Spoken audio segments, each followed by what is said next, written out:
Vale, gracias. Buenos días, compañeras y compañeros. Agradezco en primer lugar la invitación de Comisiones Obreras de Madrid, de la Dirección de Comisiones Obreras de Madrid y, saludo la iniciativa y deseo un buen desarrollo de las jornadas o de la escuela de formación sindical. En realidad, el enfoque más habitual, sobre cuando discutimos sobre regeneración política o sobre combate de la corrupción es un enfoque de tipo, más bien diríamos, institucionalista, que se centra en el conjunto de medidas, de normas que tendríamos que aprobar para combatir más y mejor la corrupción. Son importantes, pero creo que de esto hablamos más a menudo y creo que es posible que nos hayáis escuchado hablar de esto más a menudo y que nos hayáis oído glosar cuáles son más o menos a grandes rasgos las medidas que nos parecen más importantes para el control de la corrupción. Pero creo que en la invitación subyace una conexión que me parece fundamental, que es no dar por separado la discusión entre nuestro modelo social y económico y el problema de la corrupción y de la regeneración política. Creo que el sindicalismo, el movimiento sindical, es un agente privilegiado para juntar una discusión que en las páginas de los periódicos viene en diferentes secciones, pero que en el fondo obedecen en realidad al mismo fenómeno y que tenemos que dar como una discusión conjunta. Pues yo diría que justo antes del verano, en la primavera, salía publicado en el diario El País un artículo que se llamaba Contra la corrupción, más igualdad, que citaba el último informe de Transparencia Internacional en el que decía que en realidad corrupción y desigualdad siguen un círculo vicioso, por la cual el incremento de uno fomenta el incremento de otra, y que son las sociedades más desiguales las sociedades que más sufren de corrupción política y al mismo tiempo que la corrupción política es un fenómeno que estimula la desigualdad y un modelo económico, un tipo de estructura económica concreta que por una parte favorece el amiguismo, lastra la competitividad de nuestra economía y que por otra parte hace pagar esos costes, porque esos costes alguien los paga. Digamos, cuando hablamos del coste de la corrupción, es cierto que la corrupción nos cuesta, la cifra parece más estimada, es los 48.000 millones de euros en sobrecostes en la economía española, pero no es solo lo que nos cuesta en términos de sobrecostes, es también lo que nos cuesta en términos de que ese lastre a la competitividad española alguien lo paga. ¿Cuál ha sido el medio para ajustar y para que alguien lo pague? La devaluación salarial y el retroceso de los derechos de los trabajadores. Hay una relación permanente que vincula a las sociedades más desiguales, las sociedades más inequitativas, con las sociedades que más sufren de corrupción política. Esto nos ha llevado además a una situación como de alejamiento, de divorcio entre la inmensa mayoría de la ciudadanía y el sistema político español. Pero no ha sido, a mi entender, por una especie de antipoliticismo, de apoliticismo, porque no es solo política lo que hacemos en las instituciones quienes nos dedicamos temporalmente a ello. Yo creo que ha sido por dos fenómenos. En primer lugar, por un fenómeno de percepción durante demasiados años de excesivo acercamiento entre las diferentes opciones políticas. La sensación de que los representantes políticos se parecen más entre sí que a los ciudadanos a los que le piden el voto. Y en segundo lugar, por una cierta sensación de impotencia de los representantes democráticos, de la política democrática, frente a los que realmente mandan. La percepción de que quienes toman las grandes decisiones en nuestro país no son los que concurren a las elecciones y por tanto un cierto alejamiento de la ciudadanía española con respecto a la política, con respecto al voto, no porque no valore los derechos democráticamente conquistados como conquista histórica, bien lo sabe el movimiento obrero, que es el principal agente de democratización en España, sino fundamentalmente por la percepción de que con independencia de lo que se vote, las decisiones las toman poderes minoritarios y salvajes cada vez más lejos del control democrático. La última constatación por parte del gobierno español, de tapadillo, a ver si el conflicto institucional en Cataluña hace que no discutamos de eso, de que se da por perdido el rescate a los bancos sin exigirle nada a los bancos.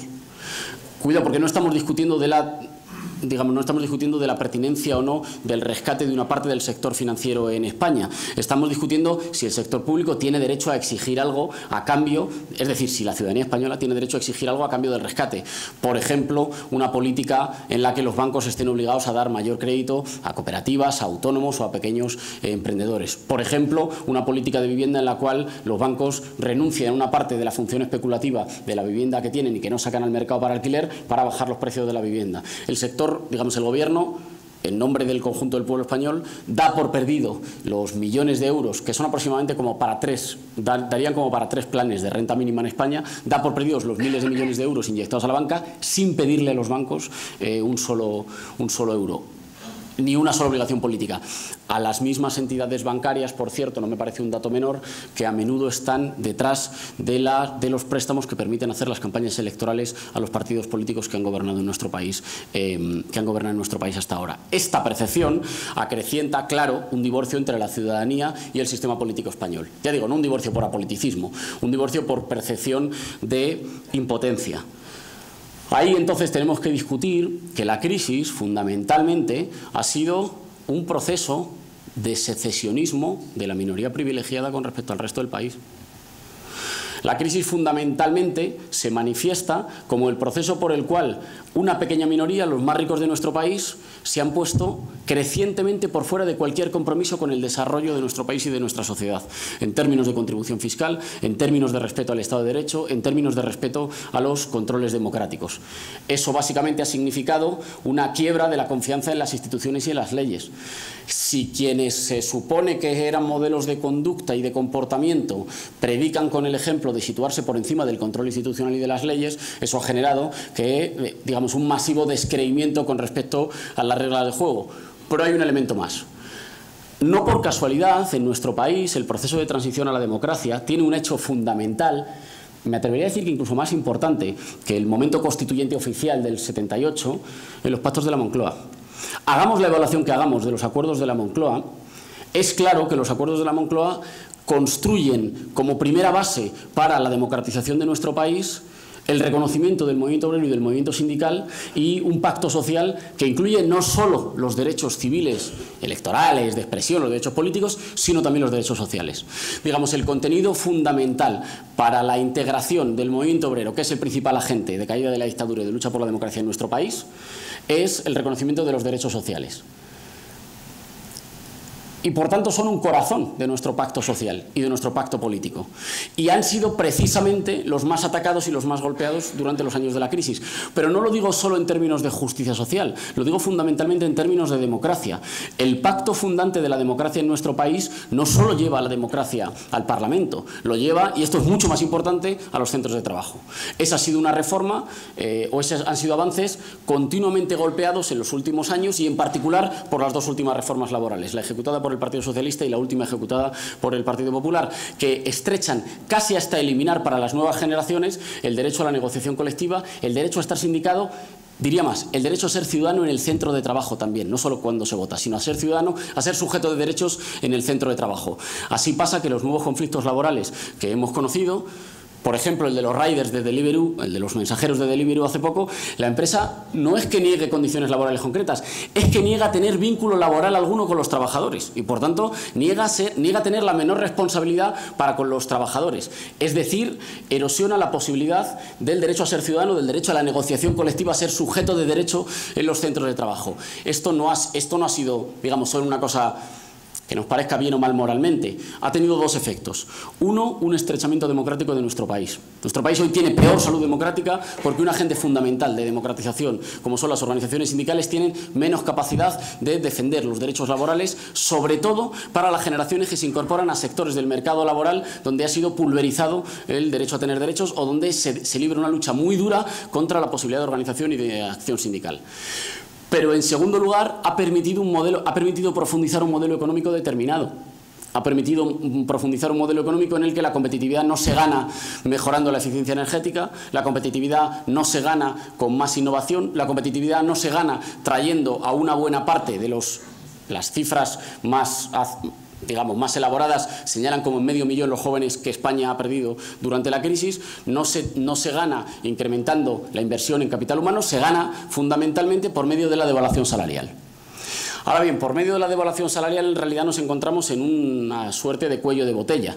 No parece que haya nadie, ni el más fanático de los economistas neoliberales, que pueda defender que la devaluación salarial es un camino para el desarrollo de una economía sostenible.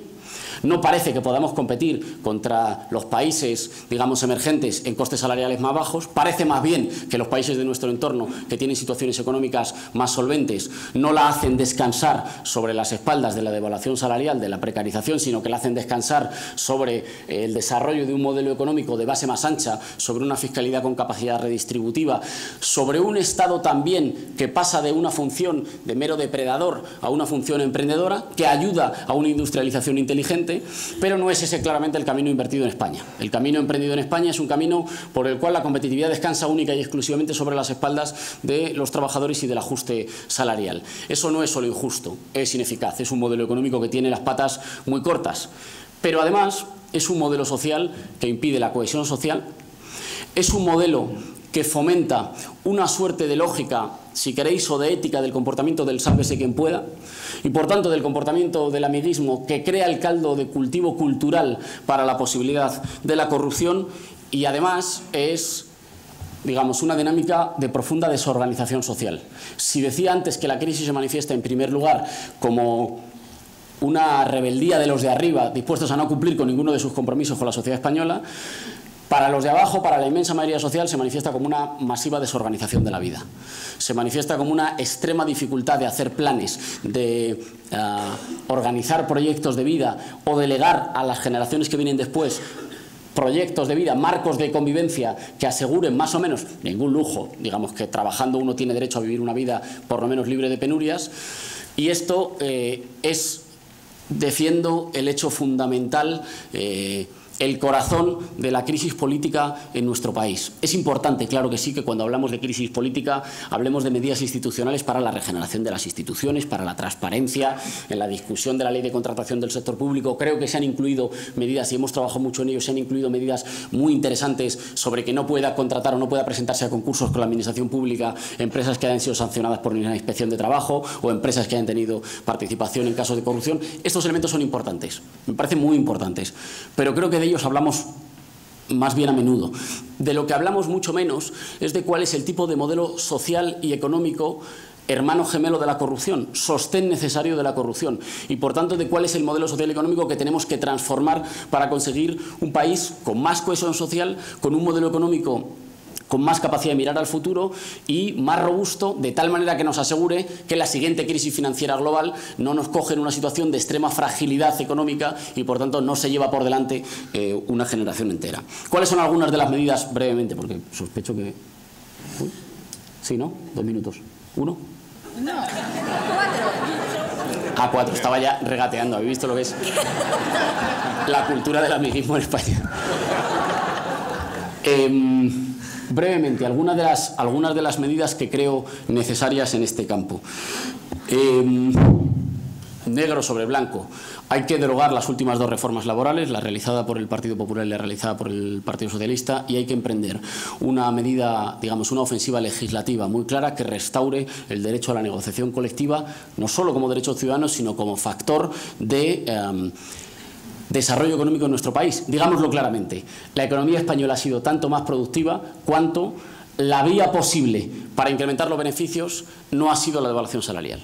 Hay que poner un freno constitucional, pero también en los centros de trabajo, que asegure que la posibilidad de desarrollo de la economía española no pasa por mayor precarización y por mayor devaluación salarial.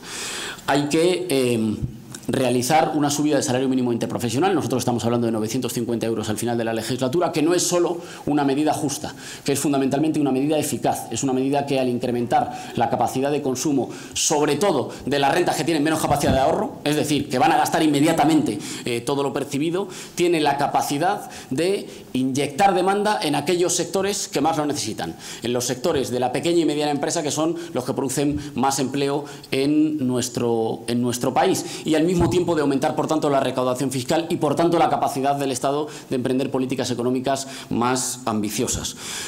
Hay que abordar la discusión de un plan de renta mínima y de una renta básica universal que haga aflorar una buena parte de las cotas de exclusión social que lastran la economía española. No vamos a salir de la crisis si un tercio de la población española no sale.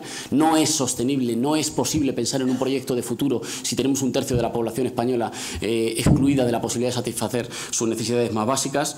Tenemos que abordar un plan nacional de transición energética que al menos se ocupe de la innovación y de la inversión en energías renovables y en la economía circular, que se ocupe de la reforma del sector eléctrico, que es uno de los verdaderos lastres de la economía española. El lastre de la economía española no tiene que ver con los salarios. No es verdad que se contrate más por un problema de modalidad contractual o devaluando más o abaratando más el despido. Lo hemos comprobado. Abaratar el despido sirve para que se abarate más. El factor fundamental para que se contrate más y se estimule más la contratación es la demanda interna, y eso pasa por la recuperación salarial, pero también por la modificación de una estructura energética que hace que nuestra balanza energética sea muy deficitaria, y que eso sí que es el factor fundamental que lastra una buena parte de la economía española. Y eso tiene que ver acaso con una buena parte de los regalos históricos que desde los diferentes gobiernos españoles se le ha ido haciendo a un oligopolio marcadamente ineficaz como es el oligopolio de las empresas eléctricas.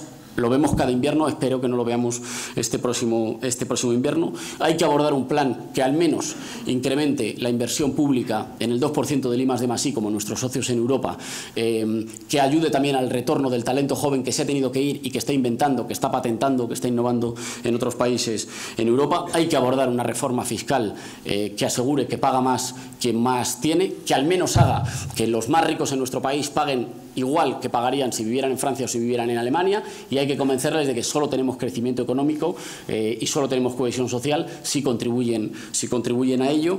Y hay que desarrollar, al menos, y lo digo concretamente para el caso de la Comunidad de Madrid, un programa de descentralización en la producción energética, de desarrollo e incentivo del medio rural, y ahí no lo vamos a discutir, pero toda la industria y los nuevos sectores de desarrollo de los llamados pellets como energía alternativa me parece marcadamente interesante, y de programas de movilidad que aseguren que abrimos nichos de industrialización inteligente que son ecológicamente más sostenibles y económicamente más solventes. En fin, para cerrar, he defendido que no hay manera de enfrentar el problema de la corrupción si lo enfrentamos como un problema moral que necesita de normas mejores.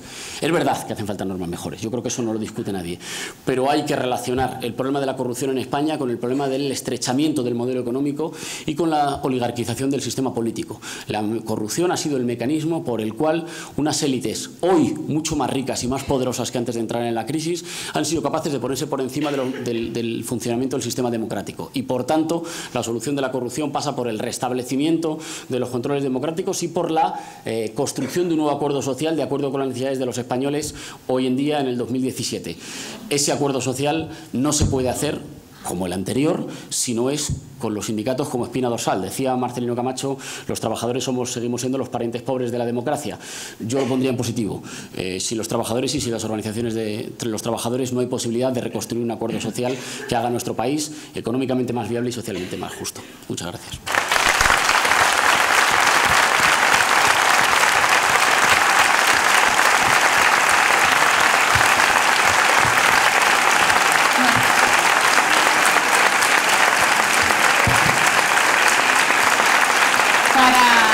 Dos preguntas concretas. Una, habéis hablado de la contratación pública, es decir, es verdad que son tomas medidas, pero de la financiación local, que es probablemente uno de los caldos donde más se ha dado, es decir, sobre para cuándo la reforma de la financiación local.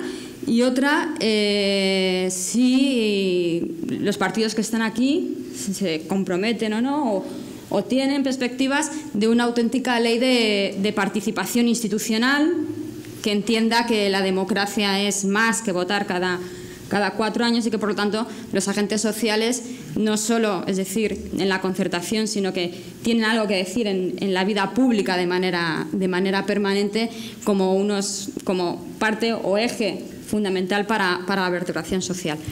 Aparte de eso, estaba primero Eva, que levanta primero la mano. Pues voy a cerrar el turno. Vale, ya está. Pues Eva.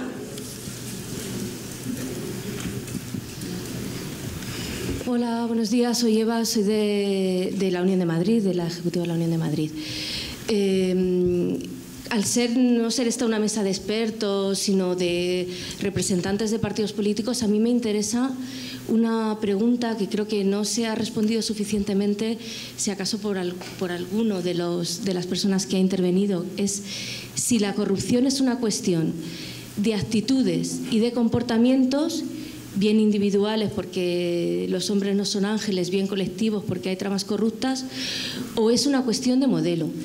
Y esto es que para nosotros como clase trabajadora es fundamental, porque en función de lo que se entienda que es la corrupción se tomarán unas medidas u otras. Y aquí se ha hablado de herramientas de control, instrumentos de vigilancia, instrumentos de sanción, de cambiar la cultura pública, de cambiar el funcionamiento institucional, de regeneración, de remoralización de la conducción humana y de la limitación de mandatos. Pero la cuestión es, para nosotros es importante entender si la corrupción es una cuestión de unos que son muy delincuentes y que están muy organizados frente a otros ciudadanos honrados que no somos corruptos, o es una cuestión de clase social, es una cuestión de una clase social que se beneficia frente a otra. Y no está en la misma base de la corrupción actuaciones como la privatización de los servicios públicos, el que algo que es de todos pase a manos particulares, haya o no haya en ese proceso bolsillos particulares que se enriquezcan.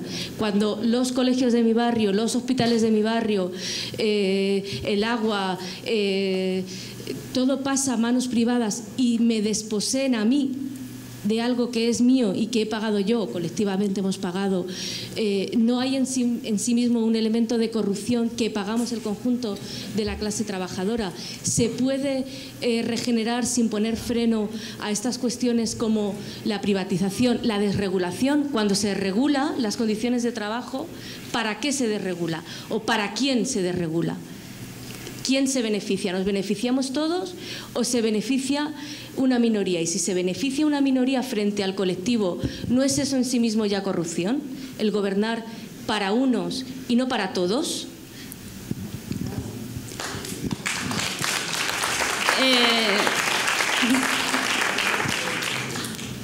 ¿Quién quiere hablar? Hola, buenos días. Soy Matías Pascual, auditor del Tribunal de Cuentas, y quería preguntar si tienen pensado regenerar el Tribunal de Cuentas. Los actuales consejeros fueron nombrados en el 2012, claro, una mayoría del PP, 7 consejeros del PP y 5 del PSOE. Y claro, pues los acontecimientos indican de que no tienen el perfil adecuado para desempeñar esa función. Fueron nombrados amigos, hermanos de altos cargos y claro, pues desde luego están demostrando que no son independientes en el ejercicio de sus funciones. Prueba de ello fue que en el 2015, cuando tocaba renovar la comisión de gobierno, María Dolores del Cospedal reunió a sus consejeros y les dijo que tenía que ser la misma comisión de gobierno. Y yo, pues claro, como funcionario de este tribunal, claro, mis deseos es el ejercicio profesional e independiente. Entonces creo que es urgente que se pongan a reformarlo porque, claro, el mandato de los consejeros son 9 años. Ya llevan 5 con este mandato. Entonces, claro, mi pregunta es si tienen pensado reformarlo, porque es que además hay sentencias del Tribunal Supremo denunciando casos pues de nepotismo y bueno, creo que sería urgente que tomaran cartas en este asunto. Muchas gracias. Tiene la palabra el compañero del Polo Verde, que está a 2 de Eva. Vale.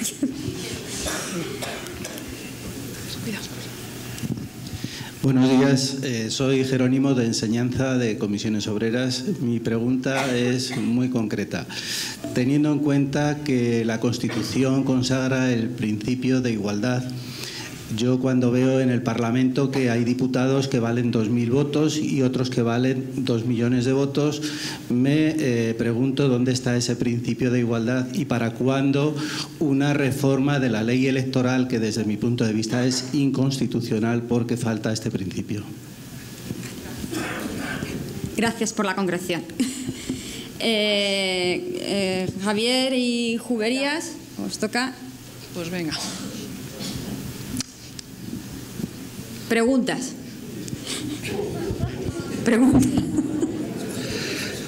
Pregunta para Íñigo Errejón. En Cataluña hay planteado un referéndum rompiendo la legalidad de carácter independentista y eso afecta también a la cohesión social de nuestro país, porque afecta a la seguridad social, a la caja única de las pensiones, afecta a que las zonas más ricas de España sean solidarias con el resto del territorio, crea 2 comunidades etnolingüísticas en Cataluña, convierte a ciudadanos catalanes extranjeros en su propio país y yo no tengo claro cuál es la posición de Podemos al respecto, porque allí si hay un problema de corrupción en buena parte del sistema político español, haya habido una familia, un clan familiar tipo Guinea Ecuatorial, llevándose el 3% de todas las adjudicaciones públicas durante décadas. Eso sí que es un problema de democracia y que es un problema de corrupción. Y que las zonas más ricas se quieran llevar y quedarse para ellos, o una parte quieran quedarse para ellos todos los recursos y segregar a su propia población, a más de la mitad de su población. Entonces yo no sé, no se puede sorber y soplar al mismo tiempo. ¿Va a llamar Podemos a no votar en el referéndum del 1 de octubre y a boicotear ese referéndum? ¿Va a no permitir que se hagan actos de propaganda en el Ayuntamiento de Madrid a favor de ese referéndum? Esa es la pregunta. Buenos días, soy Ángel Juberías, de la Comisión Ejecutiva Regional de Comisiones Obreras, y son 3 preguntitas cortas. La primera, y que tiene relación con esto de la corrupción, es si la contratación pública, y es evidente, llama a la corrupción. Fijaros, cualquiera que piense que una determinada persona, que es la que decide sobre un contrato, decide sobre vida y hacienda de empresarios y trabajadores que contrata por ello, ese vínculo es inmediatamente corrupción, claramente. Entonces, uno de los mecanismos, y por aquí va la pregunta, probablemente de control, es que cualquier contratación pública debería pasar por un tribunal con la participación de los trabajadores. Creo que hay cosas menos importantes donde se está pidiendo la participación de los trabajadores y que este podría ser un mecanismo de corrección de estos sistemas de contratación que están tan pervertidos, al menos en las entidades públicas, empresas públicas y administraciones públicas. Segundo, si la negociación colectiva en el área pública entendemos que está secuestrada por las comisiones interministeriales, que son las que finalmente deciden si una medida pactada, con renuncias a veces, se pueden soportar económicamente o no y son rechazadas o no, ¿por qué en todas las negociaciones públicas no está esa mesa representada con la representación sindical? ¿Por qué no negociamos directamente y después de una negociación dura se les envía y nos devuelven los pactos, retirados o no? ¿No creen que es conveniente para, de verdad, hacer negociación colectiva, que haya ese derecho en el ámbito público, que si tiene que estar ese control interministerial esté en la negociación colectiva?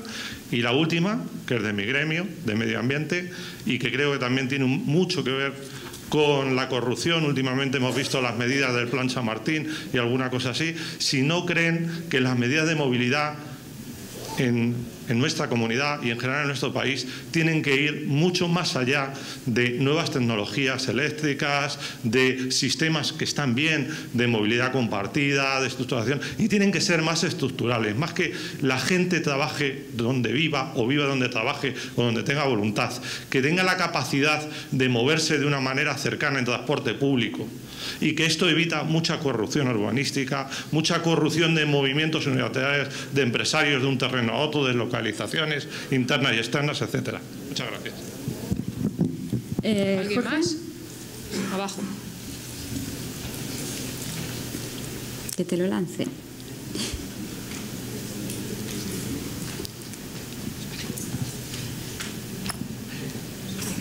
Yo me ponga que al final se echa la carrera.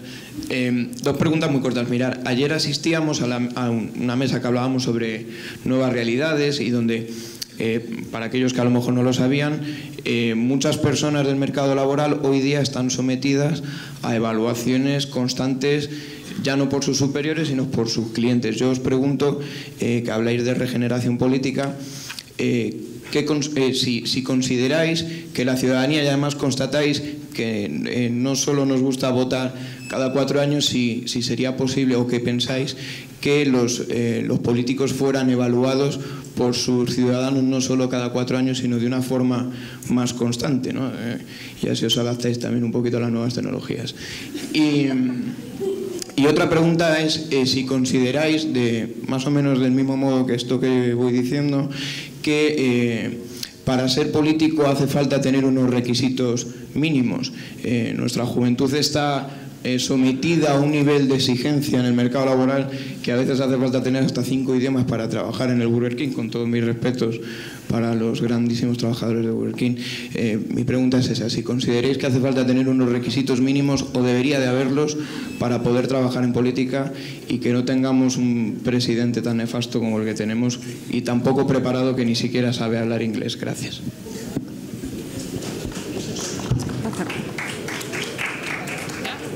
Está cerrada el turno ya.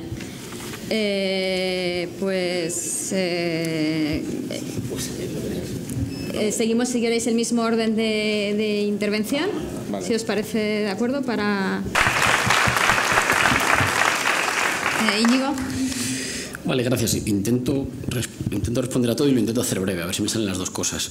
Más o menos en orden, con respecto a el incremento o la apertura o el ensanchamiento de canales mejores para la participación en el sistema político español, no solo de organizaciones, digamos, político-electorales como los partidos, sino de organizaciones civiles y los sindicatos, completamente de acuerdo. Ahí, por lo que tiene que ver a la actividad legislativa, nuestra regulación de la iniciativa legislativa popular es prácticamente un chiste, es una especie de conjunto de 12 pruebas de Asterix, al final de las cuales a lo mejor tiene suerte, a lo mejor intentarlo, para, digamos que es prácticamente un mecanismo de desahogo, pero que no asegura efectivamente la capacidad de que haya iniciativa legislativa al margen de los grupos parlamentarios o de los partidos, o la dificulta muchísimo. Con todo, y perdón que reitere con eso, me parece que el mecanismo fundamental de producción de normatividad por parte de las organizaciones sociales está en el ámbito del trabajo, y ese ha sido el que ha sido más desgastado y por tanto es el primero que hay que rehabilitar. La financiación local. Aquí me parece que tocamos en hueso en una de las cuestiones centrales del sistema político español. El sistema político español cambia cuando el gobierno de Aznar en el 98 cambia la ley del suelo. Básicamente, la escasa capacidad de financiación propia de los municipios viene compensada por empujar a los municipios a convertirse en agentes permanentes de la especulación inmobiliaria con el suelo como un único mecanismo, como mecanismo fundamental para financiarse. Y de aquellos polvos, estos lodos. ¿Qué ha sucedido después? Bueno, lo que ha sucedido después es que, aprovechando el endeudamiento de una buena parte de los municipios por la insuficiente financiación vía presupuestos generales del Estado, la ley Montoro es una ley que amenaza drásticamente la autonomía local y, por tanto, limita la principal escala que ha sido siempre la escala pionera en los avances democráticos en nuestro país, que es la escala de la gestión local y de la gestión municipal. Y, por tanto, se convierte en realidad en un cepo económico y político. Estamos viendo, y aquí sí que lo digo, digamos, de forma muy directa, que ayuntamientos que están siendo capaces de gestionar bien, reducir la deuda, poner las cuentas en orden y que podrían gastar más, por ejemplo, en protección social o en inversión en políticas activas de empleo, como el de Madrid o el de Barcelona, tienen un cepo. Tienen un cepo que no les permite gastar todo lo que podrían, cumpliendo sus compromisos con la ciudadanía y además poniendo las cuentas en orden. Y aquí hay que decirlo claramente, en realidad las administraciones locales y las administraciones autonómicas soportan en buena medida una buena parte del estado del bienestar español y, sin embargo, están sometidas a una tutela por parte de la Administración Central, de la que la Administración Central se libra a menudo. Digamos, la Administración Central incumple más a menudo una buena parte de las obligaciones de gasto que las administraciones, digamos, de carácter subnacional, y, sin embargo, está menos tutelada. Yo creo que es urgente abordar la discusión sobre una financiación suficiente de los municipios vía presupuestos generales del Estado. En general, creo que, y luego lo comentaré porque lo preguntaba un compañero allí, o lo planteaba más bien, y estoy completamente de acuerdo, una buena parte de la modernización en la prestación de servicios públicos y en la democratización de nuestras administraciones públicas tiene que ver con la cercanía y con la descentralización hacia el medio local. Pero eso hay que financiarlo. No implica gastar más, implica decidir quien lo gasta y quien ejecuta una parte del presupuesto. Y yo soy de los que piensan que una buena parte del presupuesto está mejor invertido y mejor gastado donde los ciudadanos tienen más control. Y los ciudadanos tienen más control cuanto menos se aleja la administración de la prestación de servicio concreto. Y por tanto que la prestación de servicios que atañen a lo municipal es razonable irlo acercando a la gestión municipal. Y eso requiere también una transferencia de financiación. Con respecto a la cuestión de la corrupción, creo que te imaginas mi respuesta. Es evidente que hay un elemento moral, pero no somos de otra pasta moral o cultural los españoles con respecto a otros países de nuestro entorno. Ojo, porque hay un mecanismo perverso que externaliza en realidad los costes de la culpa de la corrupción y entonces, digamos, convierte la corrupción propia en una especie de, bueno, es que somos, ya se sabe, somos el país del Lazarillo de Tormes, somos todos un poco pícaros, es normal que seamos un país un poco corrupto. Yo no le presto tanta atención, no me parecen las más adecuadas las explicaciones culturalistas. Me parece que la corrupción ha tenido un objetivo, la corrupción no ha sido una malformación de nuestro sistema político. Es un hecho condenable y execrable, pero no ha sido una cuestión, no ha sido un hecho de casualidad, una especie de conjunción de mala gente que ha desviado el rumbo de nuestro sistema político. La corrupción ha representado un mecanismo concreto para hacer un tipo de política concreta. ¿Cuál es ese tipo de política concreta? Un tipo de política concreta que en materia económica y social nos ha hecho retroceder con respecto a lo acordado en 1978. ¿Nos ha hecho retroceder en qué sentido? Pues en un sentido incluso que el constituyente del 78 seguramente le era difícil prever, ¿no? Entre otras cosas, por eso hace falta una reforma constitucional, porque nos enfrentamos a retos que quienes redactaron o discutieron la Constitución, pues seguramente no eran conscientes que nos íbamos a enfrentar, que ha sido básicamente que las minorías privilegiadas en nuestro país han encontrado un mecanismo para mantener privilegios de minorías al margen de lo que ocurra en las urnas. Y ese mecanismo es que tú te puedes comprar trozos de partidos políticos o te puedes comprar administraciones. Y por tanto puedes ser capaz de mantener determinadas prerrogativas que si tuvieran que pasar explícitamente por las urnas no pasarían.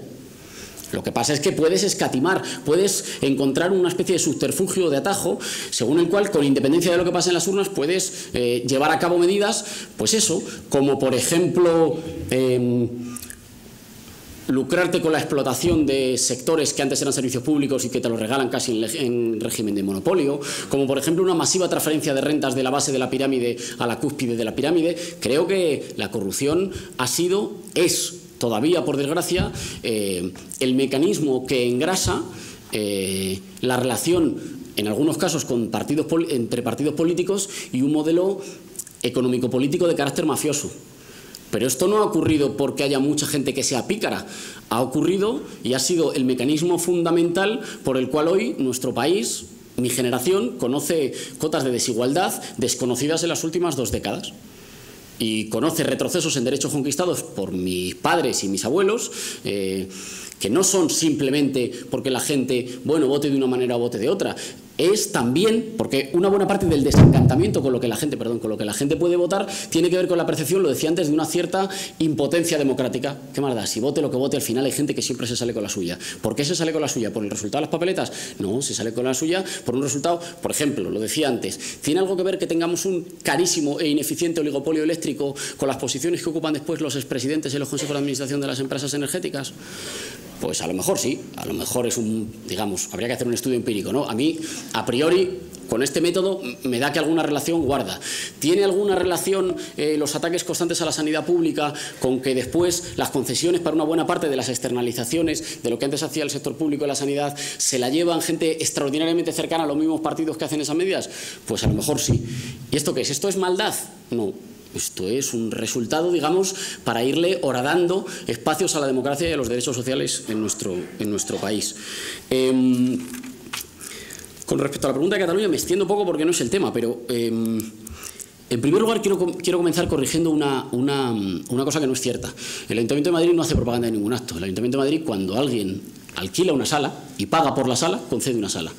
A mí me parece que no debería haberlo hecho el Ayuntamiento de Madrid. Me parece que el presidente de cualquier comunidad autónoma viene a Madrid a exponer cualquier cosa, lo debería poder hacer en una sala, por ejemplo, en el Congreso de los Diputados o en el Senado. No fue posible y el Ayuntamiento de Madrid, previo pago, como haría con cualquier particular, cedió las salas.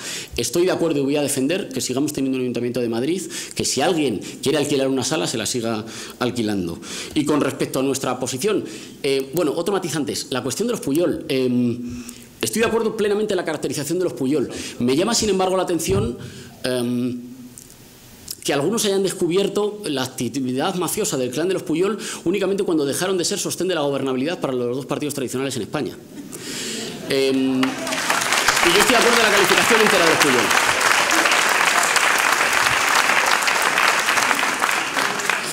Y la posición, yo creo que la consulta del próximo 1 de octubre no va a resolver en absoluto el conflicto político e institucional en Cataluña. Creo que también la situación que se está dando en Cataluña es el resultado de aquella actividad del Partido Popular contra el posible estatut que salió del Parlamento de Cataluña y que podía haber sido aprobado en el Congreso de los Diputados y que ha ido enconando más la discusión, y tenemos una convicción que es muy clara. Queremos defender la unidad de España y estamos convencidos de que España es un país plurinacional. ¿Qué significa eso? Que hay varias naciones. Y como hay varias naciones, entre varias naciones, la forma de conseguir la unidad es el acuerdo. El acuerdo que parte del reconocimiento del hecho nacional en los territorios donde eso es una voluntad mayoritaria. Y en Cataluña, la voluntad de ser nación es claramente mayoritaria. Así que queremos un acuerdo y queremos que ese acuerdo esté basado en la posibilidad de decidir nuestro futuro conjuntamente. ¿Eso por qué pasa? Eso pasa por el reconocimiento nacional de Cataluña y por un referéndum pactado entre el Gobierno nacional y la Generalitat de Cataluña, básicamente porque si no, no tendría efecto. Este no va a tener efecto en el sentido de solucionar el problema político en Cataluña, en modo alguno, y nosotros seguiremos defendiendo que la única forma en un país plurinacional, la única forma de construir unidad es entre el libre acuerdo en los diferentes territorios y en el caso de Cataluña, claramente, con un referéndum pactado y vinculante que asegure, por cierto, los derechos de todo el mundo, de manera que, yo no creo que ese sea un riesgo en modo alguno, pero de manera que lo blindemos y que no haya ciudadanía ni de primera ni de segunda. Con respecto a la cuestión de la movilidad, bueno, con lo de la participación de las organizaciones de trabajadores en la mesa de contratación, estoy de acuerdo, se ha dicho y plenamente.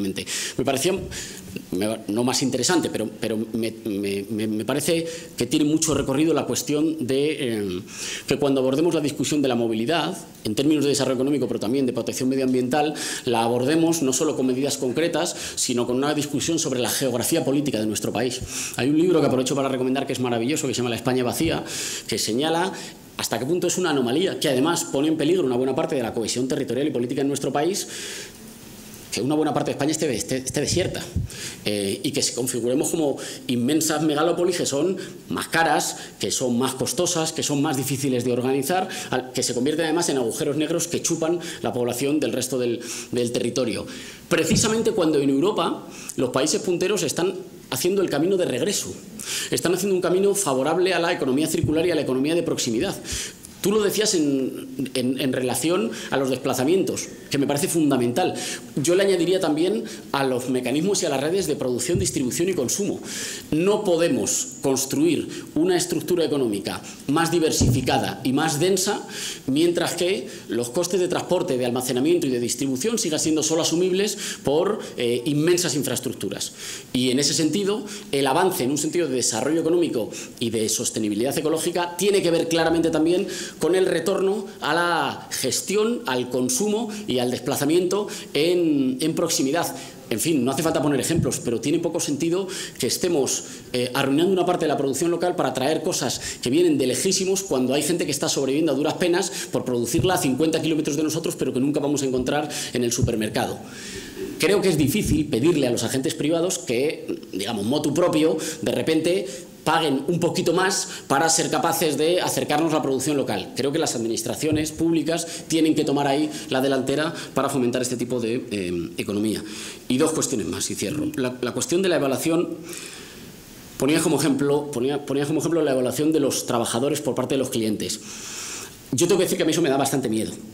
Últimamente, cada vez que paso por algún sitio, que sabéis que se han ido generalizando esos botones en los que ¿está usted satisfecho con cómo le han tratado y hay que pulsar? Pulsó de manera sistemática, militante y frenética el botón de la cara sonriente, pensando que cualquier otra opción puede hacer que un señor pierda o una señora pierda su puesto de trabajo.